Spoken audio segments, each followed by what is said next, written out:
Salams and welcome to another episode of the Quran Words of Wisdom. We're looking at some verse of the Quran al-Mubin, Alhamdulillah, the magnificent Quran. And today we're looking at Surah Adh Dhariyat, the winds, and the word Adh Dhariyat could also mean referred to the angels.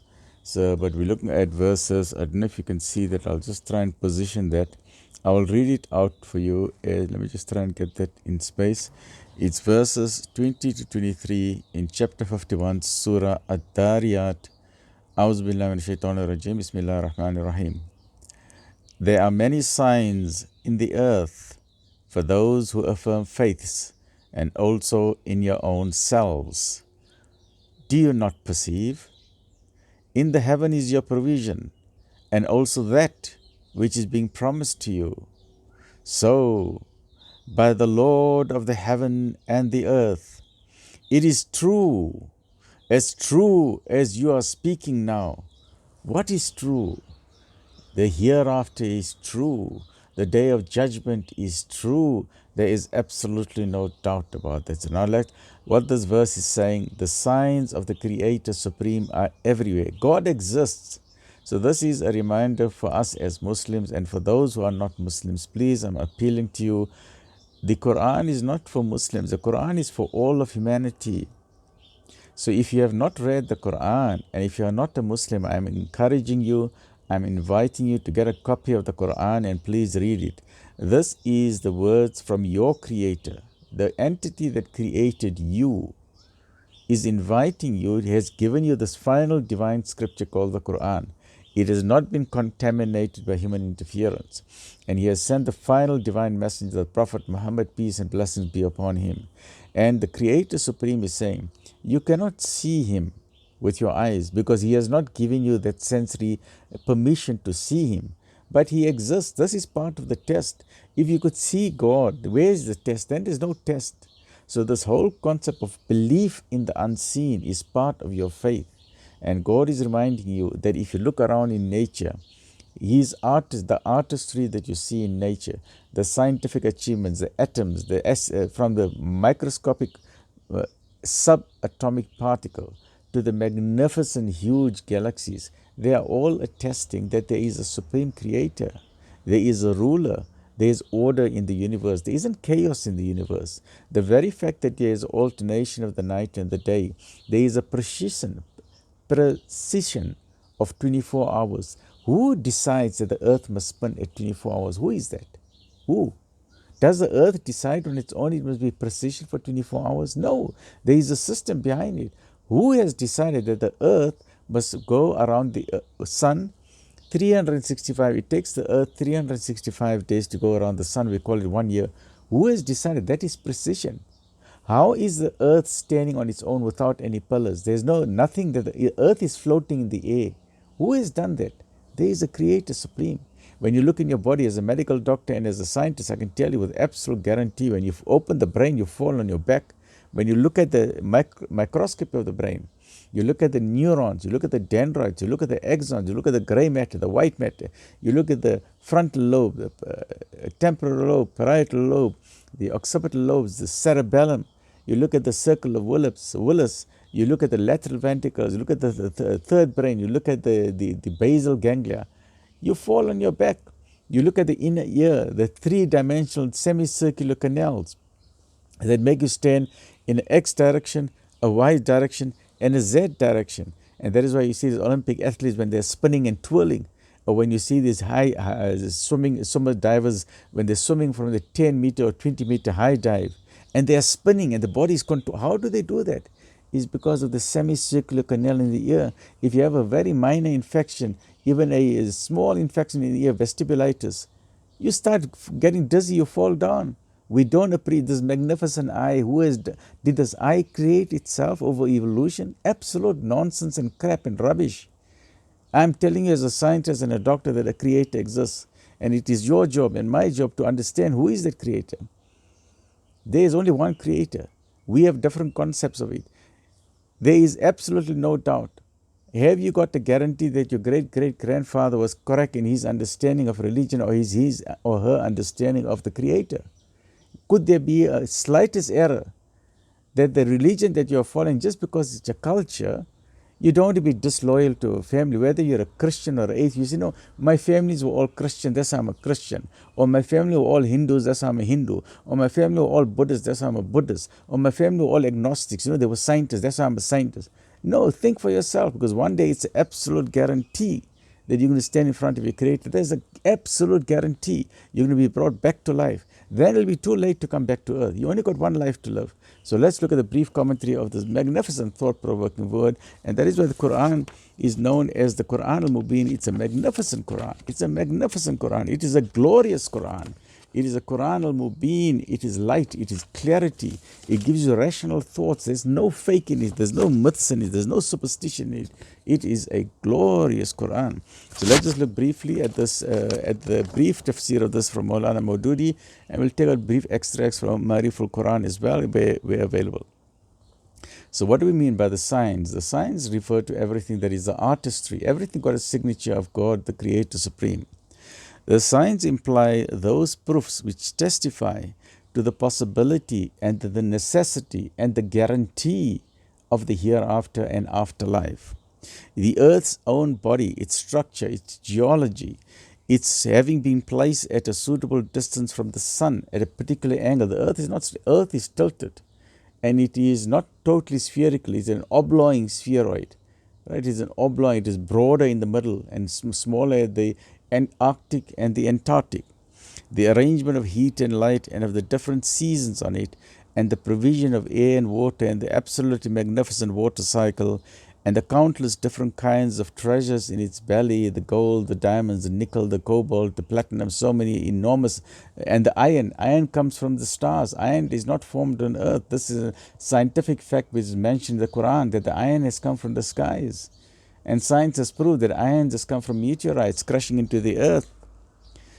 And the countless different kinds of treasures in its belly, covering its surface with a fertile crust and causing it to grow in an endless variety of vegetables.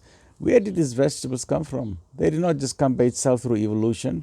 God in His mercy ensured that there should be vegetables on earth. He should ensure there must be a huge variety of animals and fish life and bird life and reptiles for us to think and to ponder, and causing to grow in an endless variety of vegetables, generating countless species of animals of the land and water and air, providing food and proper conditions for the life of every species. Every species has got its own habitat, its own ecosystem, its own niche in which it survives and reproduces, and has its own social strata and families. Each animal is a social being. They are so intelligent like human beings. They form cultures and societies like human beings. And so as to meet and suit his ever-increasing needs in every stage of history, as well as accord with the development of his civilization and way of living, these and countless, uncountable, immeasurable other signs can be seen in the earth and its surroundings by every discerning eye. And through the scientific method, the objective scientific method. Scientific method means you observe with your eyes. There's no nonsense, there's no foolhardiness. The case of the one who has closed the doors of his heart to belief and faith is different. He will see in these things anything else, but not any sign that may point to the reality. So the person who does not believe in God, he can see the signs of God, but his heart is blind, his eyes are blind, he does not see the reality which is staring him in the face, which is so sad. So many intelligent people, so many kind people, they see the signs of God all over the place. They see the signs of God in the absolute magnificent creation of this human body, yet they deny the existence of a creator. Very sad, very tragic. But an unprejudiced person, a person who is seeking the truth, a person who is using his intellect as an open brain, who has an open mind, will never form the idea, after observing all these signs, will never form the idea that all of this has just come out by an accident, that there was just a massive accident and the earth was just spinning, it was exploding, it was very, very hot, it was burning.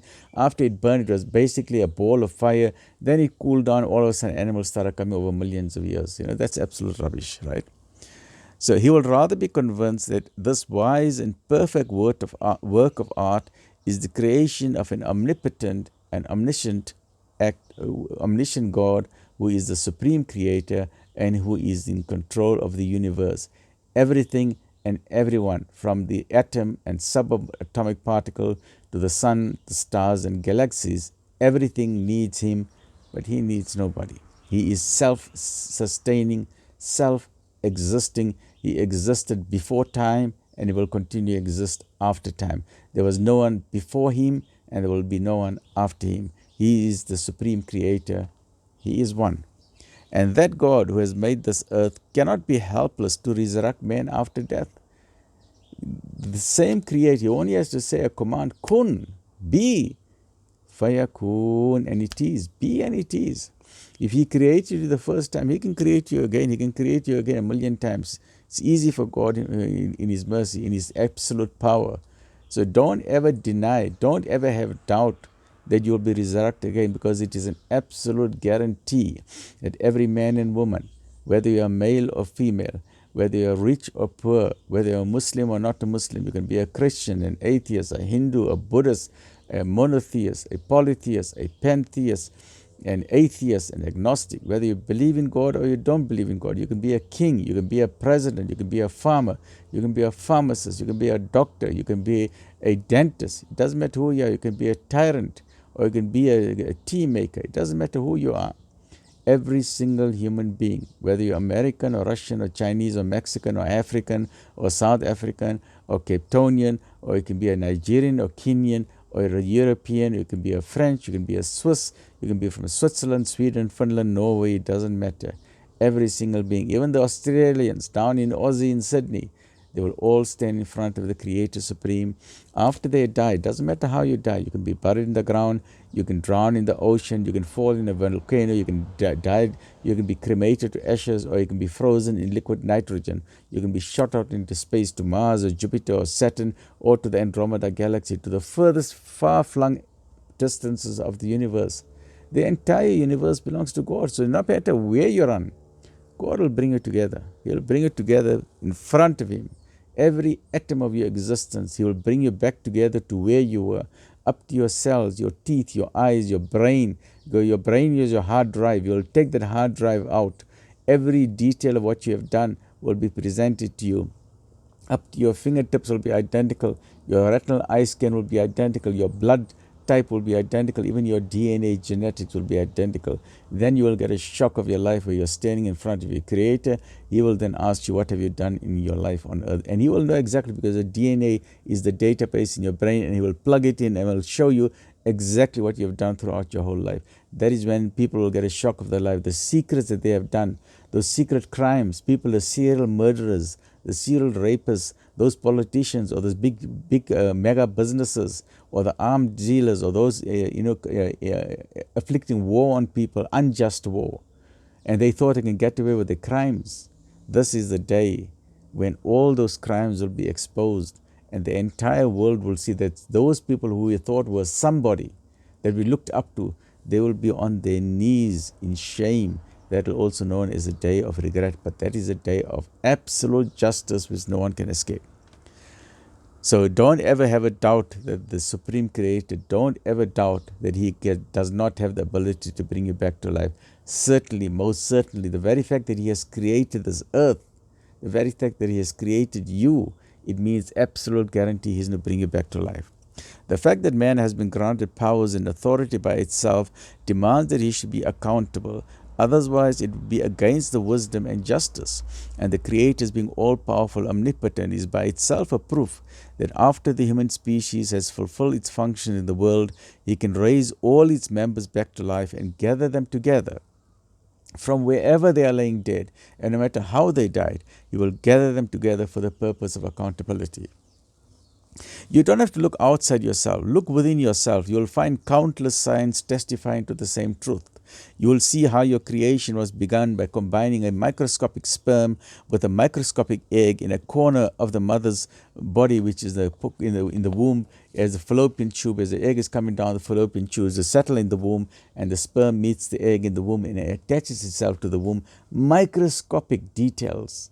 From there you get a magnificent human being like this. Makes you think. And you are blessed with a body of unique structure and a self endowed with wonderful powers and abilities.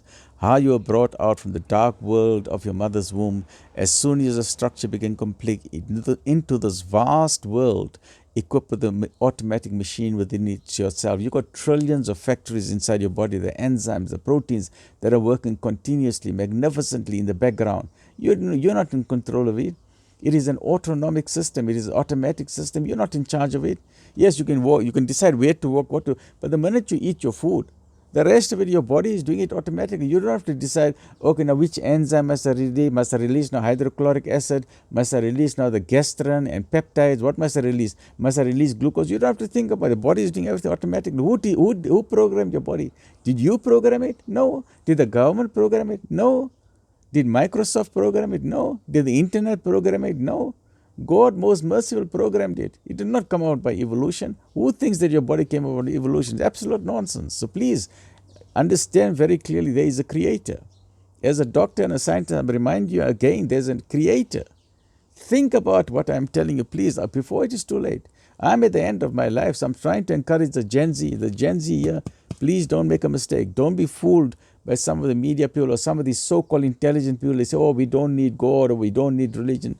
Don't be misled by them, please, because some people are here with double agendas. You don't know in their private life how they are praying, but meanwhile they want to put you in the wrong way. So please don't listen to the people who tell you that God is not important. Obviously, God is important. God is an important factor in your life because you're going to be standing in front of Him. He is the one who created you. The least they can do is give thanks instead of denying Him. The least you can do is acknowledge His oneness, His uniqueness, instead of saying He's got a son or He's got a daughter or He's got a wife. What is all of this? God is absolutely one. God is one, and don't ever mistake that thought and that concept. Don't ever say God has got a son.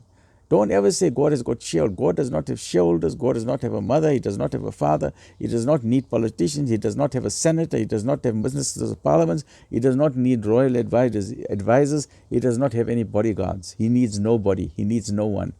Right? To have a thought, astaghfirullah, and we will never ever say this blasphemy, to have a thought that God had sex with a woman called Mary and from there he got a child called Jesus, this is the greatest blasphemy you can utter. Why must God do a thing like that? For what?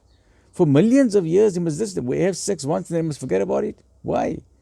He must never utter a thing like that because God does not need to do that. Who said God is a man? Who said God is a woman? God said, Islam clarifies the whole thing. There are no anthropomorphic features of God. God does not look like a man. God does not look like a woman. Anyone who says that has got a wrong concept of God. The only reason why we say God has created us in His own image, in His own likeness, not in His own image the way we look, but in His attributes of mercy, of forgiveness, of love, of kindness, of helping the poor, the needy. That in that way we are similar to God, not in the way we look. God is light beyond light. We cannot understand. The Quran makes it very clear. He begets not, nor is He begotten, and there is no likeness of Him anywhere in the universe. There is no image of God anywhere. So please look around the signs of you. There are signs of God everywhere. If you look at a tree, the tree is saying there's a God. If you look at an apple, who created the apple? God. If you eat a watermelon, who created the watermelon? God. If you're eating rice, who created the rice? God. If you're eating a lamb, who created that animal? God. If you see a lion, who created that lion?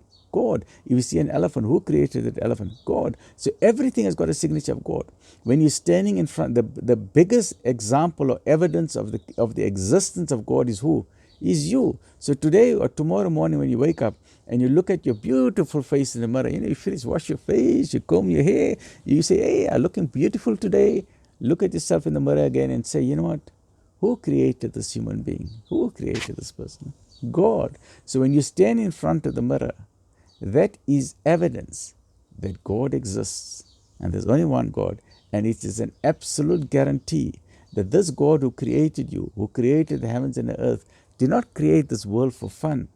He put a big responsibility on your shoulders. He created you for a mission. Do you know what is your mission on earth? Do you know the meaning of life? Do you know the purpose of life? You better find that out. Find the truth, because there's an absolute guarantee. You could die today, or tomorrow, or in a year's time, or in a 10 years' time, or even in 100 years' time. But after you die, there's an absolute guarantee. You're going to stand in front of your Maker. You're going to stand in front of your Creator. And the victims of injustice, that'll be their day of glory. Because that day they will say, now we finally get justice for the suffering we went through. Stay well, look after yourself, and please look around. Look around yourself. Consider every organ of yourself a creator supreme has created you. Give thanks to the creator. Stay well, look after yourself. Alhamdulillah Rabbil Alameen.